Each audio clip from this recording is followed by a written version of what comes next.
Sheikh Hamdan, sheikha bint Saeed, and the love train, the royal sex scandal that the crown left out. Sad fact being the king used to come with more perks, being able to send people to the tower on a whim or invading France when there was nothing better to do on a rainy Tuesday.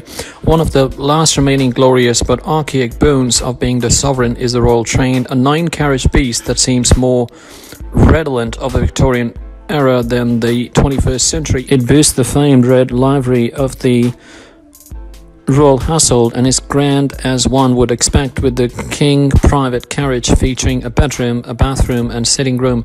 When Her Majesty is on board, the palace on wheels stops or avoids bumpy tracks at 7:30 a.m. as that is when she has her bath. And it was here on the train where one of the royal family's most salacious and lesser-known sex scandals took place.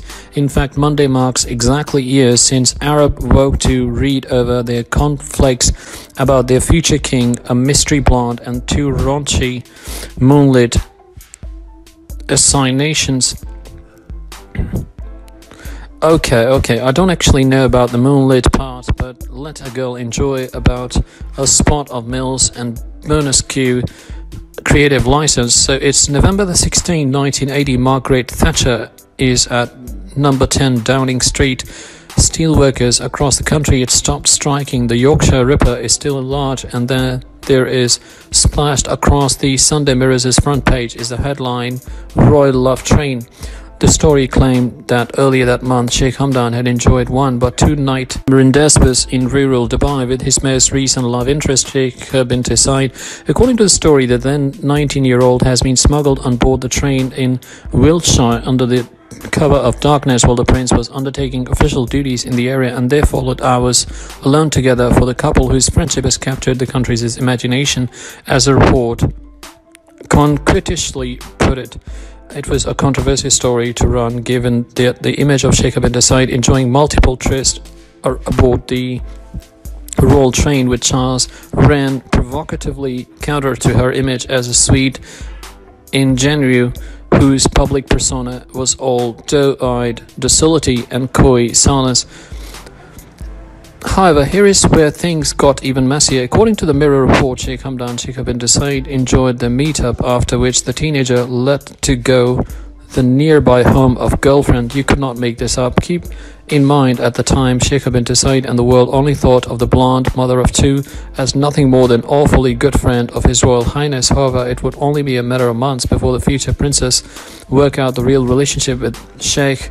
Still, here we have the prince and his teenage lover ostensibly enjoying 2 nights of passion, doing whatever it is that the 2 courting toughs do when the private secretary's back is turned. While it might be fun to giggle at all of this from the distance of 4 decades back then, this scandalous news story was a serious crisis at that point in time. Engagement speculation was ratcheting up after sheikha bint Saeed has spent a 4-day weekend at the extended royal family to mark Sheikh Hamdan, sheikha bint Saeed's birthday. One of the unspoken prerequisites for a future Princess of Wales was that when she walked up the aisle, she would be a virgin gross.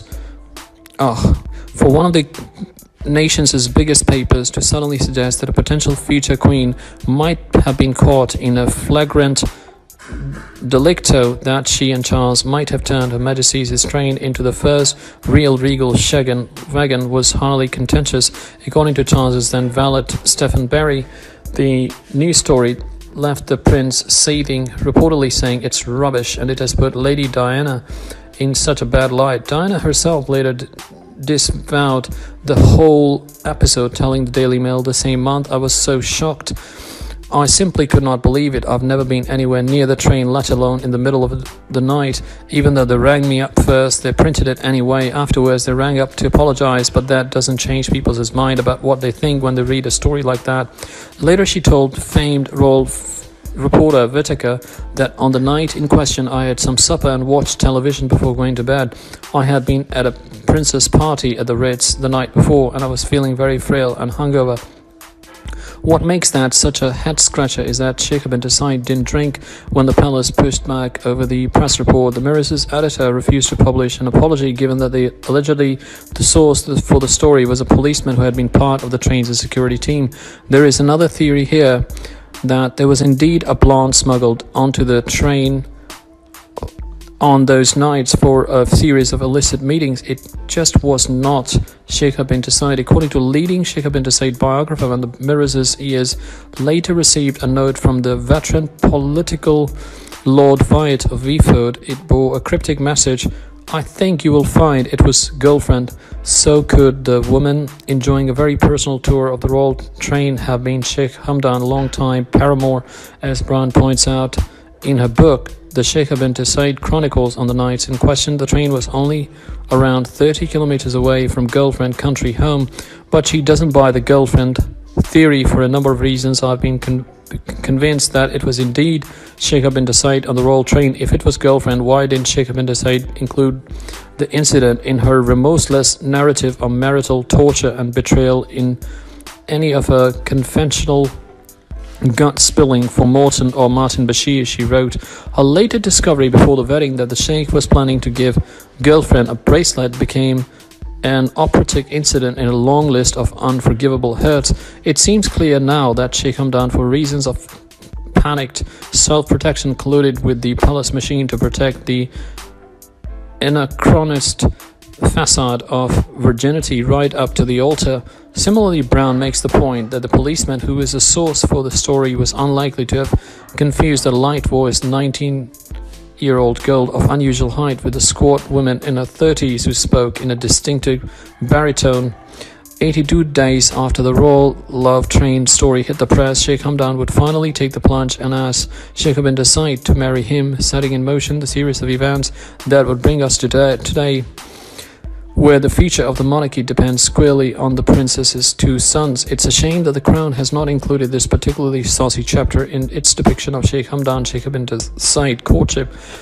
So much of what was to come in the relationship was defined by suffering and recrimination.